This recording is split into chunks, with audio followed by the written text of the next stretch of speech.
Hey, this is Steve in Dallas, Texas. It's Saturday morning, my friends, and you are listening to Light Talk. Well, good morning. This is Stan coming to you from hot. I said hot. How hot is it? Gainesville. Too darn hot. And you're listening to the hot show of Light Talk. And this is Ellen coming to you from the beautiful tropical island of St. Bart's, where we had a 6.6 earthquake this week, just to shake things up. Keep it up. And you are listening to Light Talk. And this is David coming to you from the boring but beautiful Belmont Shore neighborhood of Long Beach, California, where it's 75 degrees, sunny, and absolutely gorgeous. Shut up. And if you don't already know, you are listening to Light Talk, and we are the Lumen Brothers. And sister. That's right, Ellen. Don't forget the sister. I never forget the sister, but that's a great line. So we're just going to keep it in there. Welcome, everyone, to episode 328. Can you believe that? 328.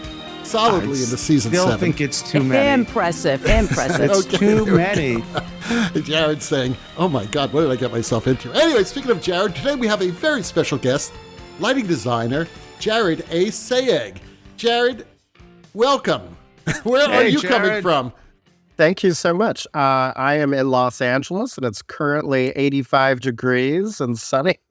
Well, that's because you're inland. See, I'm right on the water in LA, so... You know, it changes. It's really crazy, but it's beautiful. Left coast. Left coast. Thank God for the left coast.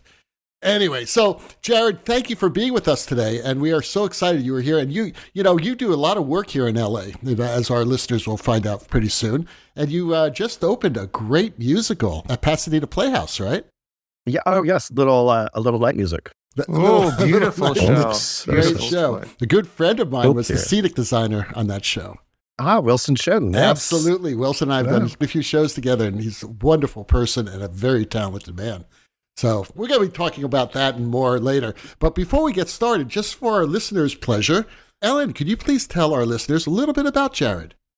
Sure. Jared is a 9-time Ovation Award nominee and winner of the Ovation, Stage Raw, Garland, LA Drama Critics Circle, Broadway World, and Kinetic Lighting Awards.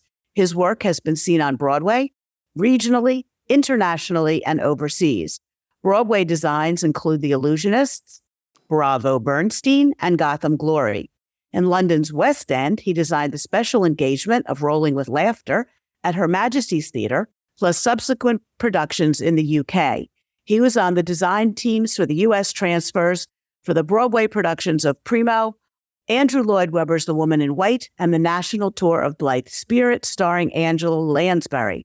He also assisted on the Radio City Music Hall Christmas Spectacular, and recently he designed 3 large-scale productions in Riyadh, Saudi Arabia.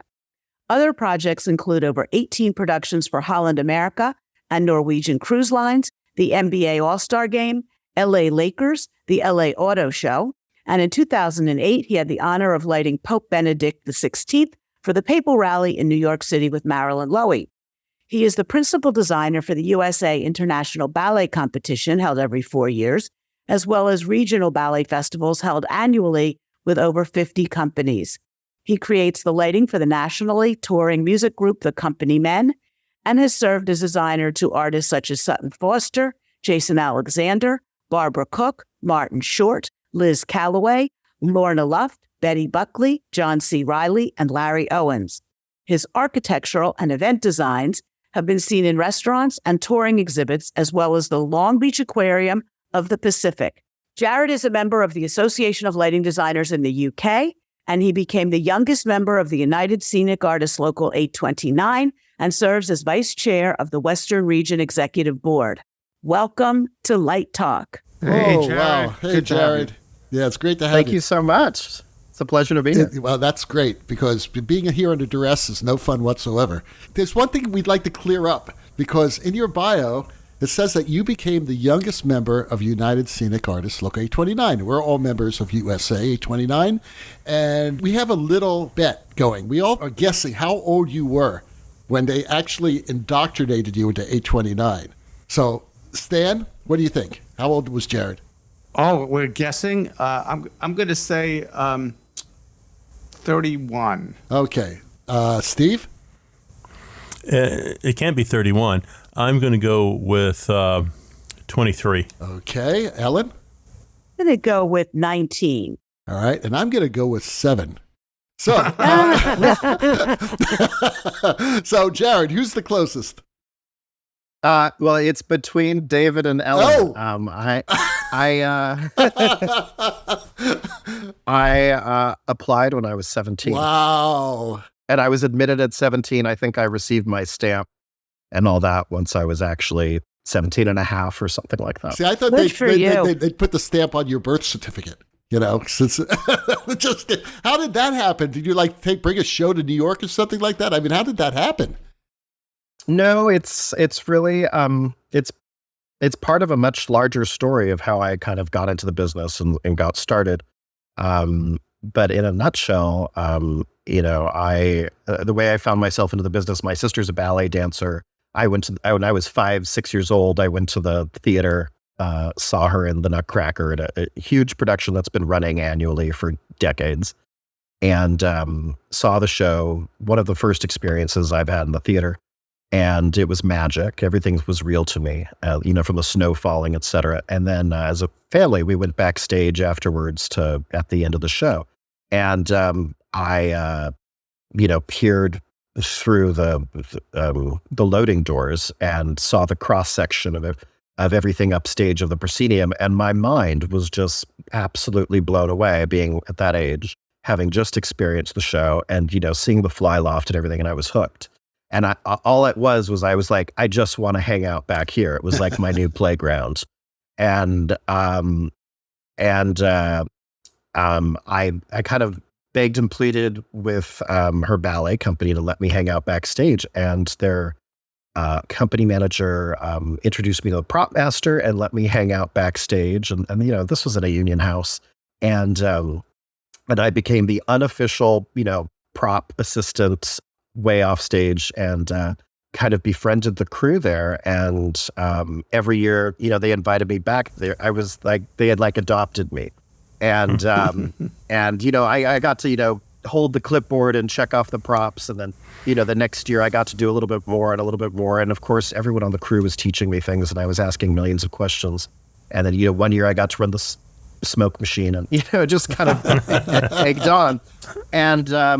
And then when I was about 8.5, I met the lighting designer, and I had a million questions, and I really started to notice lighting. And it started with just noticing the hardware, the equipment, and really just suddenly becoming fascinated by that. Originally, I was so fascinated by rigging and the mechanics of the theater, but so I met the lighting designer and started asking her a million questions, and it was Liz Stillwell and Elizabeth Stillwell. And she was very busy trying to, of course, light the show.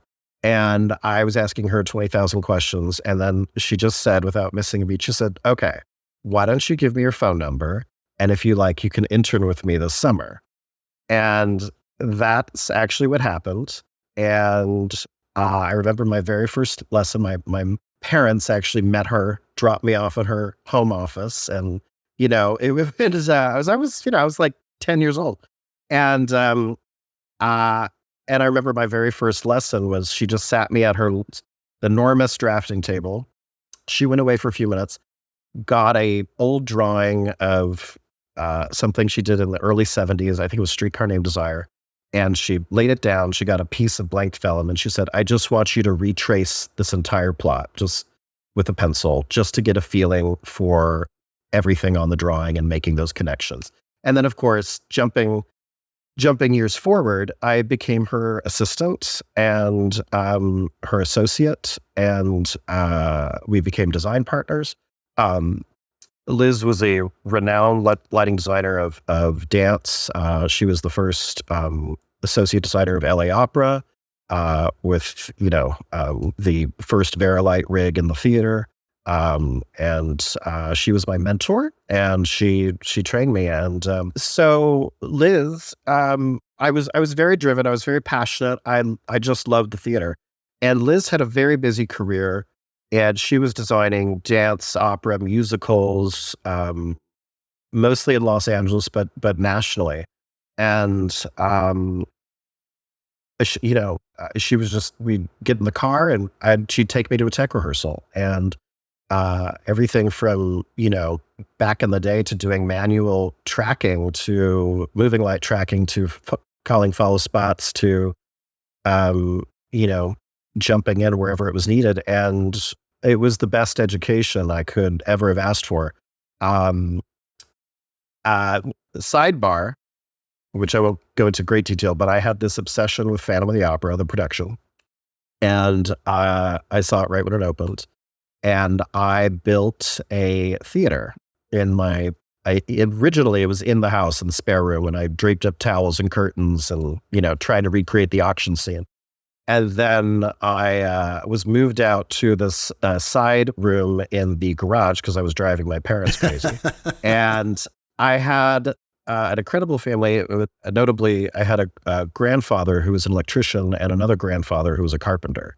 And they both helped me build what I called the Glendale Opera House, which is where I was raised, and built this theater. And it had 21 line sets, and I got lights from theaters I worked at, or, things that I bought or borrowed and or restored, and built this theater. And, it was just my kind of passion project and kind of my version of a treehouse. And then when I was assisting Liz, I told her about it, and she was like, well, I really want to see this. And I actually reconstructed the opening scene in Phantom and flew out the chandelier and the lights and everything. And I know this is mortifying to say it as an adult now, but she was blown away. And this was when we just started kind of working together and learning from her. And she said, I have got a great idea. And she said, I think we should turn this into a light lab temporarily. And my mother is a registered nurse, and Liz asked if we could borrow some CPR mannequins, and we put them on stage.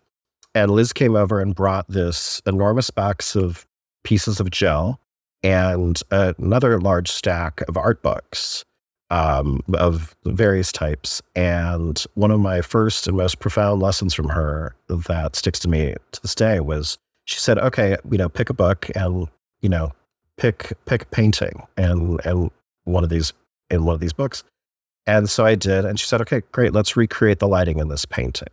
And we hung little par 16s and chose gels. And I had a little 12-way dimmer board, and we found the right levels. And then we talked about it and she said, okay, let's do another painting. So that was kind of the beginning. And then, we just did a bunch of endless amounts of productions together. And then it came to the point where I was doing my own work, and Liz had recommended me to Los Angeles Opera, and I had started off there. And it was right at that juncture, I said I wanted to join the union. And she was on the executive board at the time, and said, well, do a cover letter and send your resume. And she was also, I think, on the exam committee. And I sent her my materials, and apparently what was explained to me was it was unanimously passed that I was accepted into the union. And at that meeting, she said, okay, now guess how old he is. And little did they know that I was, 17. Right. And so that's kind of how it all started, full circle to your original question. Sorry about Oh man, it's a great story, Jared. It's just amazing. And I guess you didn't have to go to graduate school, did you? I struggled with that. Why? You already knew she was your graduate school, She was, yeah. and that means a lot, because she was. I said I went to Stillwell University, right. Kind of how like Ken says he went to Musser University. I went to Hensley University. Yeah. Yeah. So that's how you learn. She was the best education, the best mentor I could ask for. That's a wonderful story. Wow. So let's get started with our questions. Ellen, why don't you start us off? Okay. My question is about the production that we just mentioned. You can talk a little bit about a little night music. There are some wonderful cues in there: sun setting, reveal of a sky vista. And apparently you have a nice mix of conventional, automated, and LED fixtures. So can you talk a little bit about that? Yeah. Yes. So that was recently produced at Pasedena Playhouse and directed by David Lee, who I've had a very long working relationship with. And the production was scenic design was by Wilson Chin, costume design by Kate Berg, and it was set in a very elegant ballroom. And that was our conceit of the show. And Act One takes place in so many different rooms. And David had this just lovely idea of just making it absolutely elegant. And then by the time we get into Act Two, we just merge worlds with inside and outside with these birch trees kind of encroaching on the space. And the back wall of the ballroom flies out to reveal the vista and all the sky and horizon. The lighting of it was, it requires a lot of different elements, both isolation, and yet a sense of scale and space, and interior, exterior, and an endless sunset. Act Two, it takes at least 80 cues for that sun to set. And so I noticed that you've done a lot of cruise ship work, which is cool. I've seen one show on a cruise ship, so I'm not well steeped in it. But I was curious if you could talk about, well, the things at sea. It's on a boat, it's moving, you got rigging, you got lighting, you got electricity, you got a lot of stuff that's not typical on the land. So I would like to know, less about maybe the aesthetics, because I think the art is the art no matter where you're doing it. But I think the technology and the challenges of doing that in that environment would be interesting for me and other listeners to hear about. So I wonder if you could talk about that. Definitely. You're absolutely right. The art is still the art. It's just about how we get to achieving it. And that's the tricky part with cruise lines. In my experience with all the work I've done, which was mostly with Holland America and Norwegian Cruise Lines. What we do, just like a typical theatrical project, after we do concept development and all that, we'll go to the studio, watch rehearsals, and then well before we ever get on board, we will light the entire show in Pre-Viz. Often, whether it's at my office or at the production company's office where the studios are. And it's really been, in my experiences, the only successful way forward. It gives us a fighting chance, but it also gives us all the groundwork before we ever arrive on board. There's a lot of variables here. So if a ship is in operation, and this is a more typical example, we will pre-light the show in Pre-Viz, have the set rendered in 3D. We'll have a work light rehearsal video. I'll have all of my cues laid out with my programmer. We'll create all of our palettes and focuses, and that's a day or two. And then we'll step through the show very slowly and as quickly as possible, but and build each number. And then on the embarkation day, once we get to the ship, the set will load in basically one day. And then the following day, we'll start with first rehearsal with the cast on stage. And typically we will open the show 4 days later in front of an audience, if it's a 7-day cruise. That's how I've preferred to work, and that's been the majority of my experiences. There have been occasionally experiences where you tech overnight while the passengers are sleeping, and you kind of go on a graveyard shift. There's a bit of that anyways, because when the ship's in operation, the theater is one of the largest common rooms next to the dining room. So the theater is used for a lot of other activities. So it's not just available to us like, a theater on dry land where we think we're in tech for the week, but because there's shore excursion talks and meetings, and who knows what all the events are that they book in there. The opposite of this is on a new build for a brand new ship, or if it's in dry dock, being renovated, then the tech rehearsals typically happen while it's still in dock and not at sea. So those are kind of some of the examples, but we heavily rely on pre-visualization. It sounds like summer stock with waves. Except the shows are very expensive. Expensive. Yeah, I really was surprised to hear you talk about how much Pre-Viz. And I just out of curiosity, because I've been a big Pre-Viz fan for 25 years, which softwares have you used and do you have any favorites? The majority of my experiences with cruise lines has been with WYSIWYG. The programmer I've worked with often is David Horner out of Visual Connection in London, and that's his preference. And Brian Monahan introduced me to him, who does a ton of cruise line work, and he's kind of the king of that. But I've learned to love WYSIWYG. It handles scenery incredibly well, and it renders beautifully. I've also used for cruise lines ESP. Yeah. And I've also used it for some touring shows as well. And they both have, their advantages and disadvantages. I've used WYSIWYG the most. And outside of cruise lines, I've used, MA3D, et cetera, and more recently augmented with the EOS line. Right. But cruise line specifically, WYSIWYG has been the preference. That's cool. One of my favorites, and I do think it's still a great software. Yeah, I like it too. I find that it handles multi-scenery the best. Yeah, and then the moving axes and all of that's wonderful. Just to follow up on Stan's question, over the past 5 years, I've been on 2 cruise ships.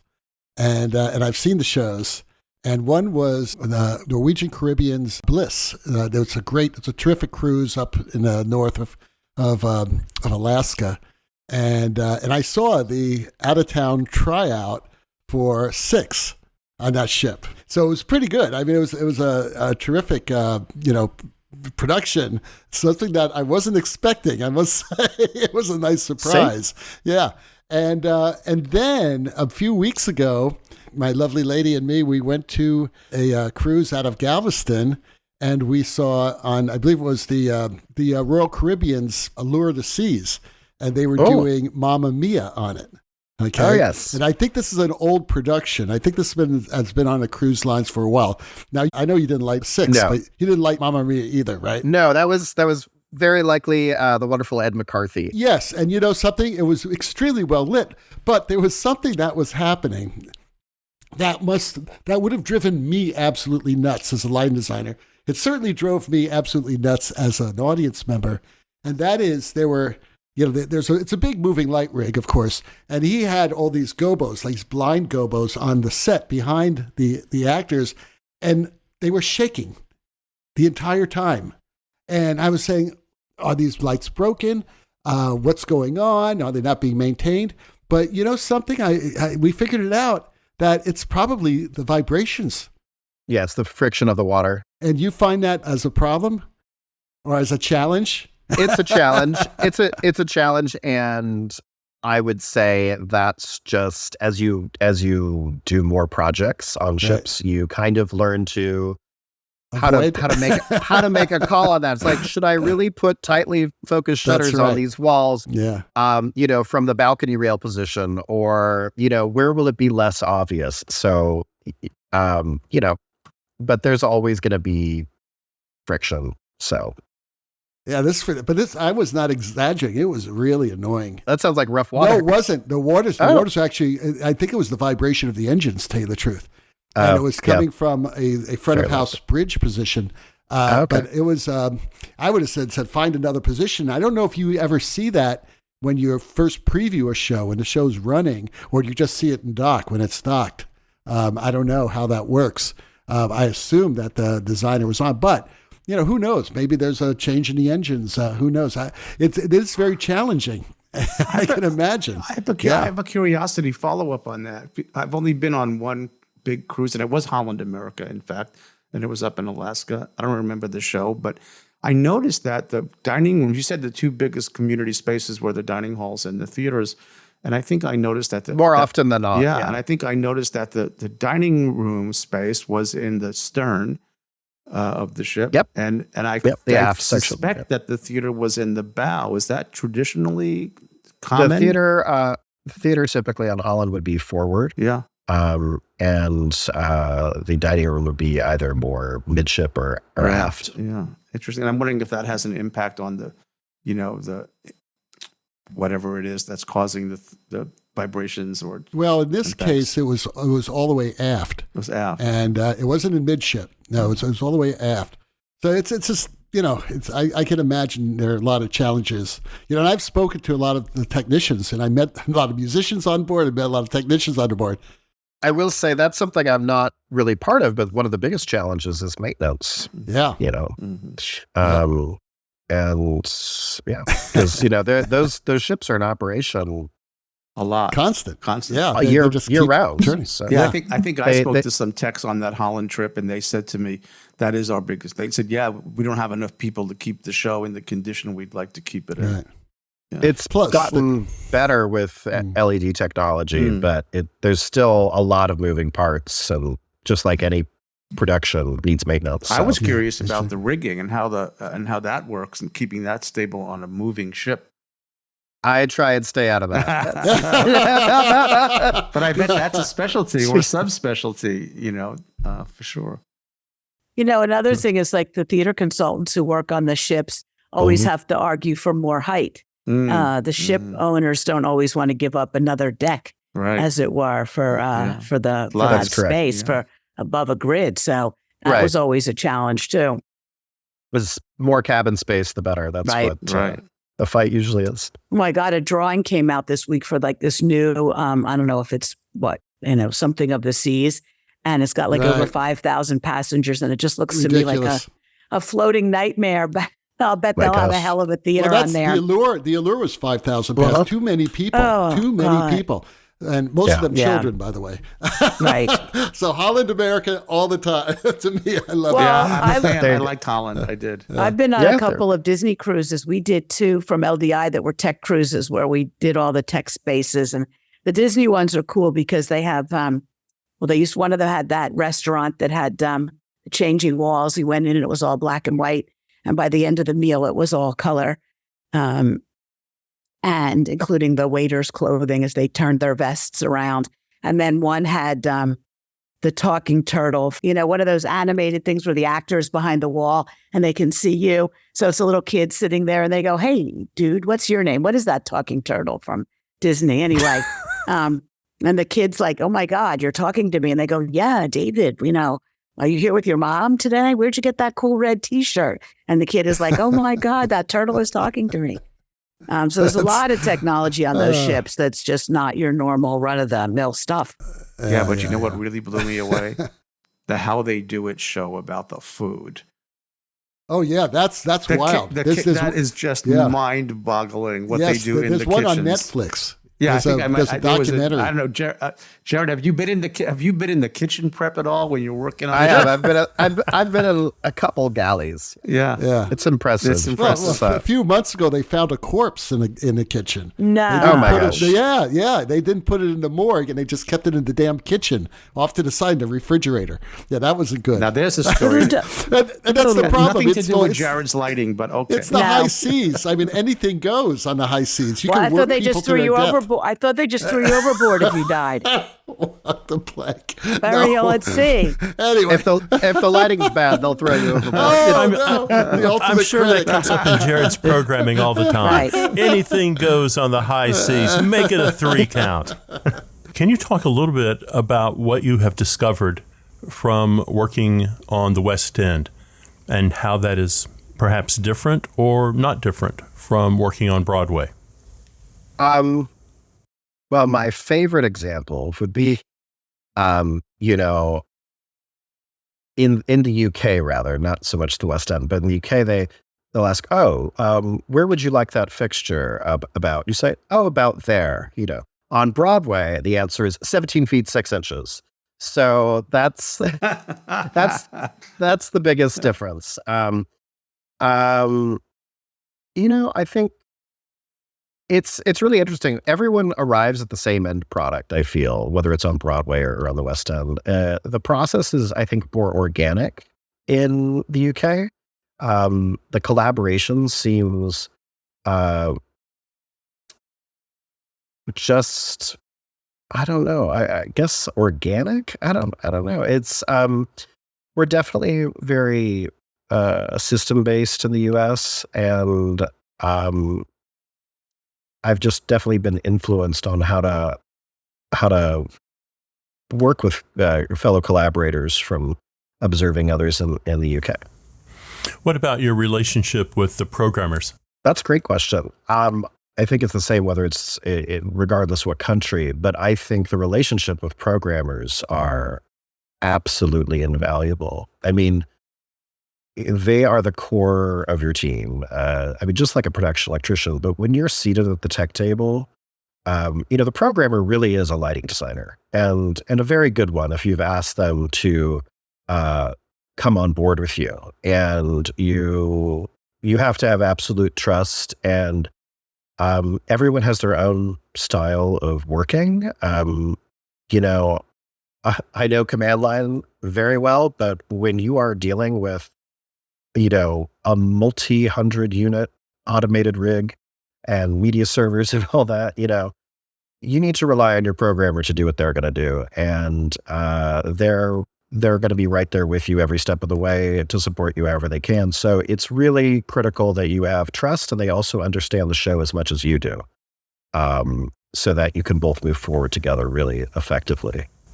Did it take a little bit more time to build some trust with a programmer from the UK? I mean, you being an American and everything coming over, or is it the same everywhere? No, actually, absolutely not. I think as long as you have a cheeky sense of humor, I think that kind of seals the deal. I have another question for Jared. If he could talk a little bit about what he did on the Radio City Music Hall Christmas Spectacular, which must be one of the biggest shows in the world. Includes live animals, dancing Santa Clauses, the Rockettes, and the beloved talking turtle from Disney. That's right. Well, that turtle is not in the Radio City Music Hall show. Flying Armadillos, No, camels, live camels. Yes, they do have live camels. So the incredible Ken Billington asked me to assist on the Radio City Christmas Spectacular in 2003, and that was one of the most, incredible opportunities, but experiences just all together. And it was designed by Ken Billington and Jason Kantrowitz. And it was, it's just like, it's incredible being in that room, even as an audience member. And Ken, who had this very long relationship with Radio City, designing it for, I don't know exactly how many, easily probably 30 years of Easter shows and Christmas spectaculars.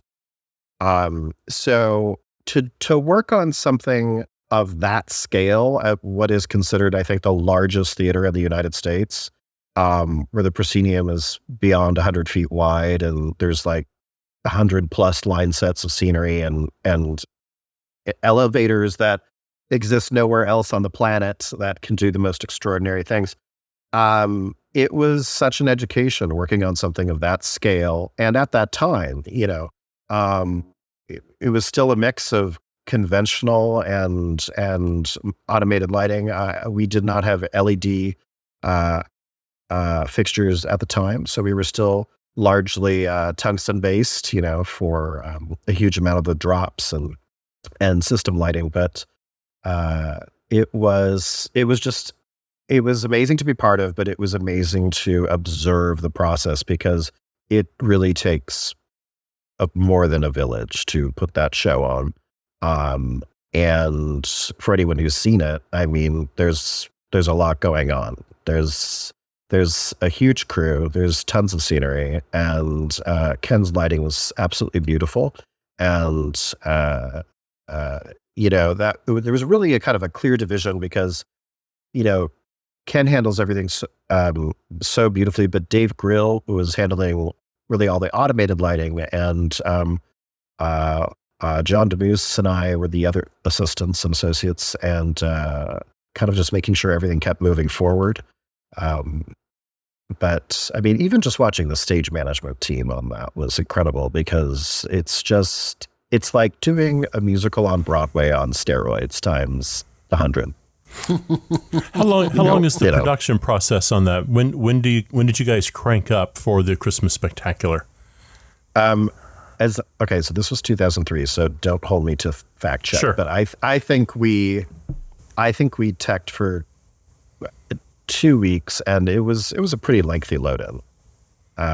But the show runs from late September or October all the way through January. So it has a good run, and they do, I think it's like 8 shows a day sometimes. Wow. Yeah, I went to That it is a bunch. as a kid from Brooklyn. That's where we went almost every year. And Jared, you were talking about the magic of the room, and it's hard to think that there was a time they were going to tear that thing down. And Wow. Oh, I didn't know this. oh yes, I didn't either. oh yes, and New Yorkers were up in arms. We saved Radio City. I forget exactly when it was. Oh, that's right. Save Radio City. I do remember That's right. that. And people like me, Boom. if I could just inject one personal story, when I was about the age that you were getting your union card, which is a 17. remarkable story. And I was a New York kid. I wanted to go see Backstage at Radio City. And we got in, and they took us backstage. And backstage, right, they have that fabulous board. Who is the wonderful engineer who designed all that stuff? I just read a whole thing about him. I can't think of his name. Oh, for the Austrian curtain. Yes, the yes. contour And there are curtain. these sliders, like a manual dimmer button. You set the sliders at the right location, and then the curtain will go to that. It's really remarkable. But the best part, the funniest part of my tour, which was, of course, very formative, was the stage manager, as you just mentioned, said, "Listen, the Rockettes were out doing their thing," and he said, "I'm like 12 years old, and I'm like 4 feet tall." Or whatever I was, I'm going to stand back because they're coming off and they're exiting stage right. And I remember standing there as 100 women, and all I saw was a sea of legs for Legs. You were shorter than their I was legs. shorter than their legs. Absolutely. I The couldn't legs are even up reach here, you're their down here. waist. And it was just, the whole place has this enormity and this elegance. And it just hurts my heart to think that they were actually considering tearing down that masterpiece. I had no idea. I'm so glad they didn't. Me too. I mean, it's what a gem of New York. It's unbelievable. It's, it's right. Unbelievable. and it just kind of, I mean, it's just absolutely glamorous and elegant. Yep. So, And all the socialism in the lobby. I don't know if that's still there. Socialism. Yes, that's another thing to look. Yeah, so there was a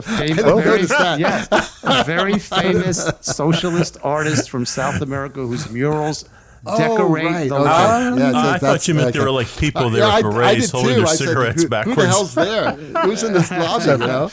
But yeah, Stan, I actually have a memory similar to yours when I was working on it.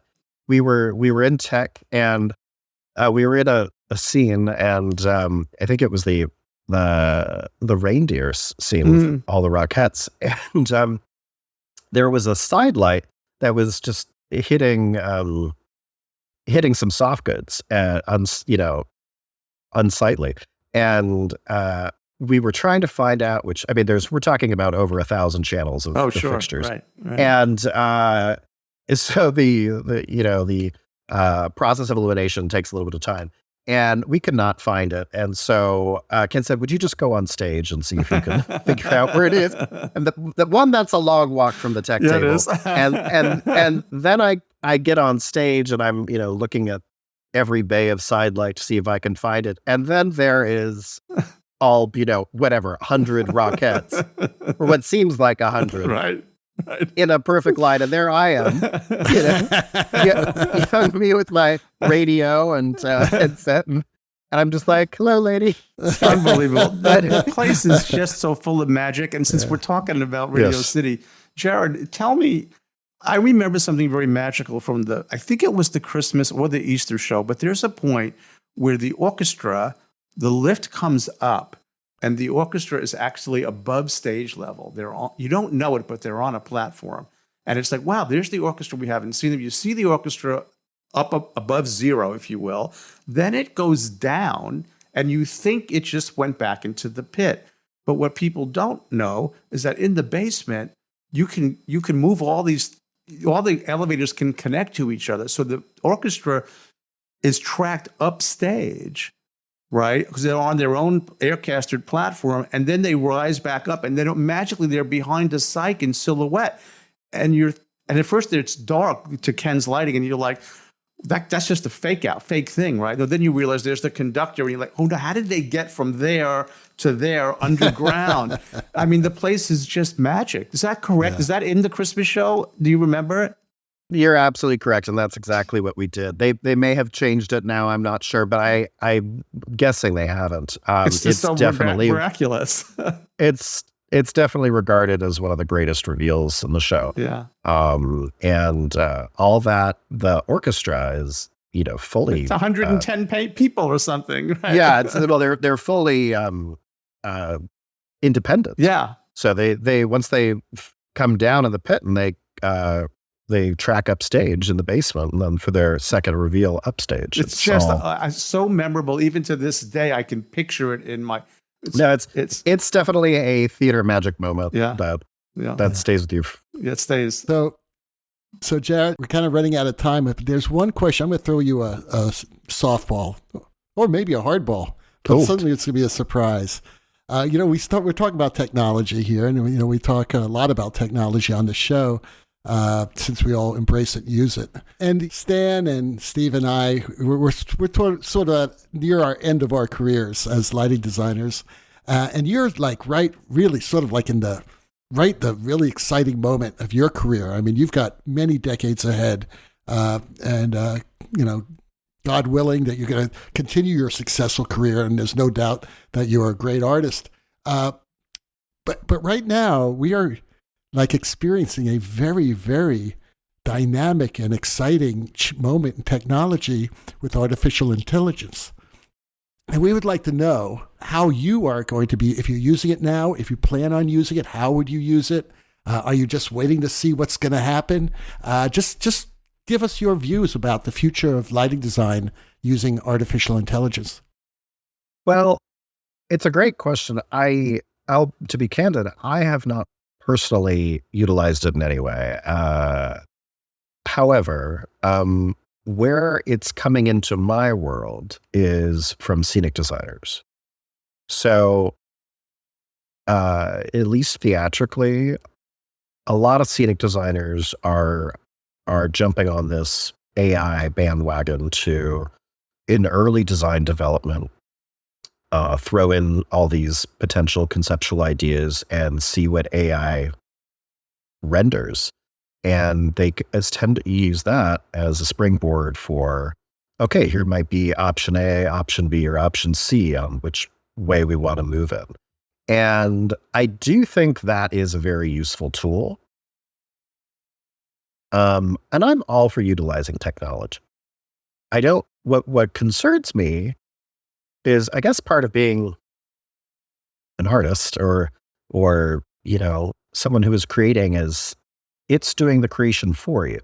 So I have some issues with that. I haven't really had a moment to really sit on it and properly think about it. But so far that's been my interaction. It's usually in the early phase of design development on a project with the scenic designers. In lighting, I've seen other people, utilize it and post their renderings, and it is a useful tool. I currently don't see myself using it. I'm I don't want to kind of market myself as old fashioned, but I think for me, my process has always been dialogue. Mm-hmm. And whether it's a director, a choreographer, a set designer, another lighting designer, projection designer, to me, it's all about Q&A to arrive at the end visual. So let's ask these questions. We arrive at this answer. Great. And, just keeping that process continuing to kind of arrive at the end product of what we want to achieve.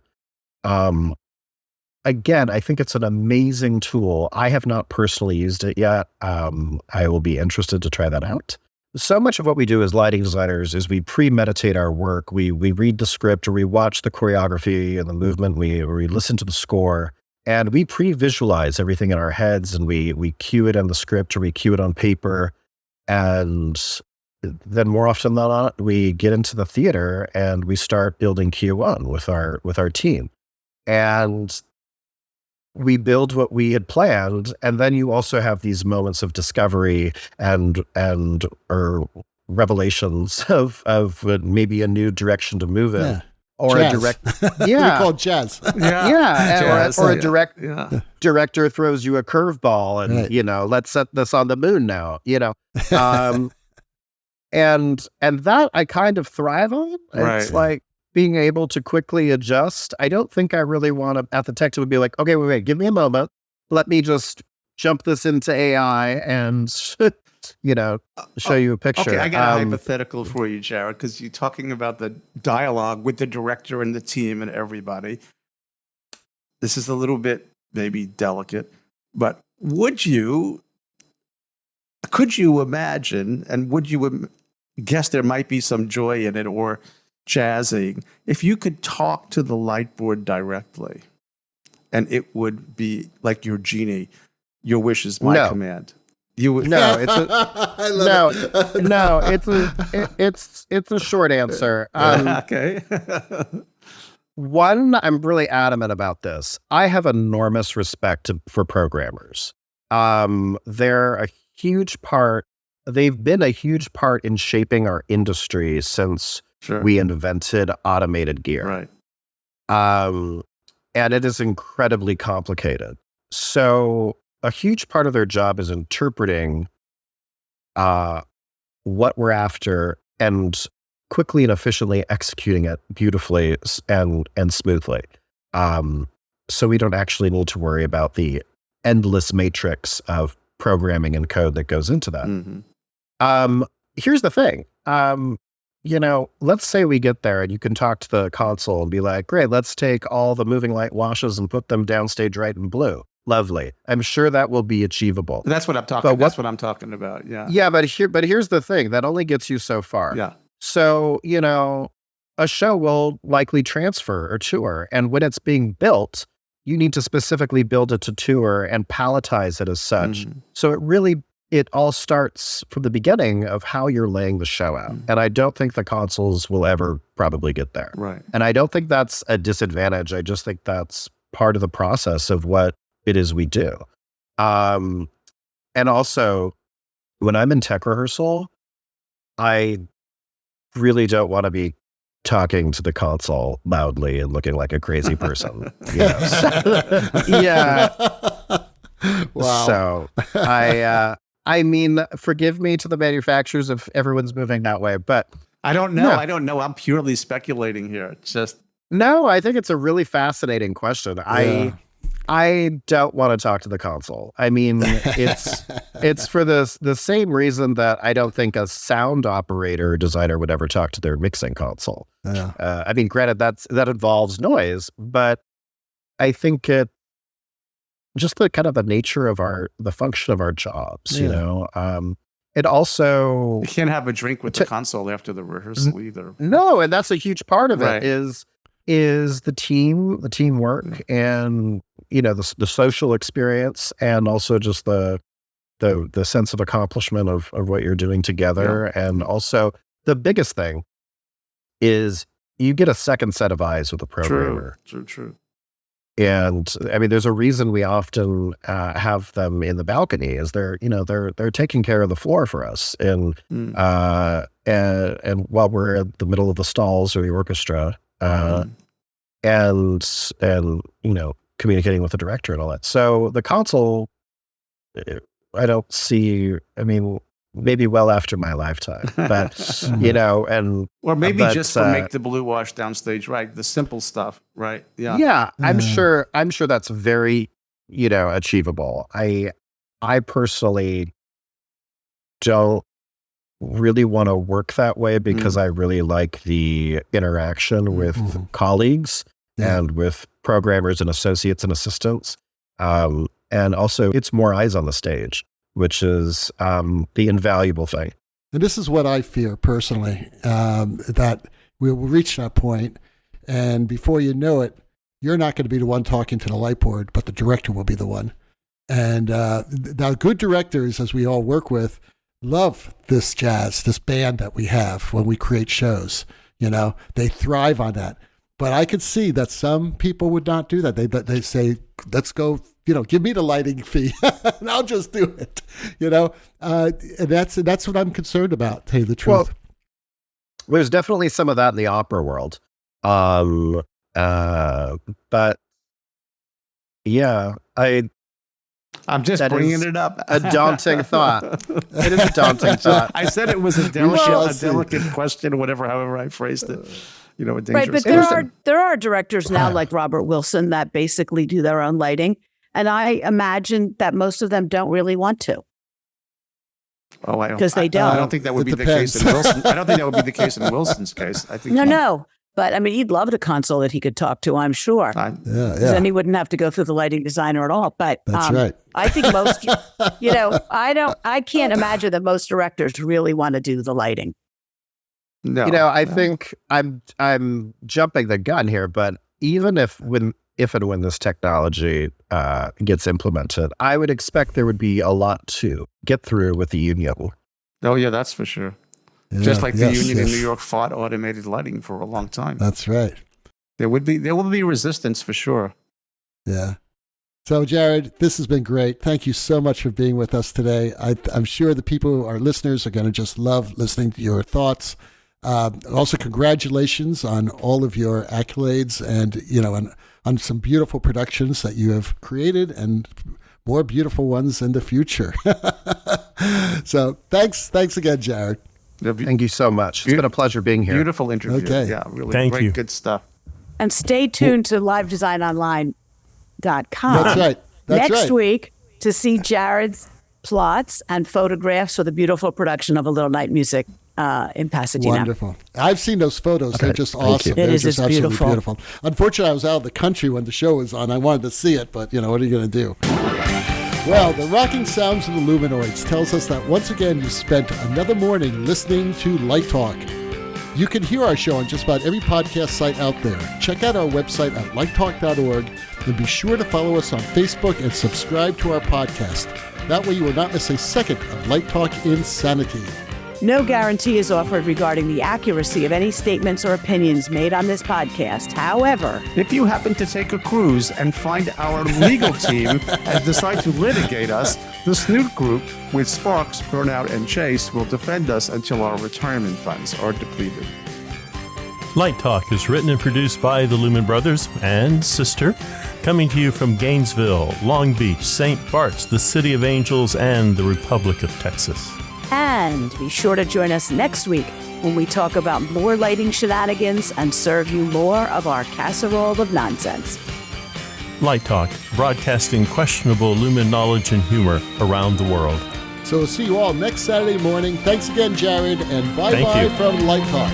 Thank you.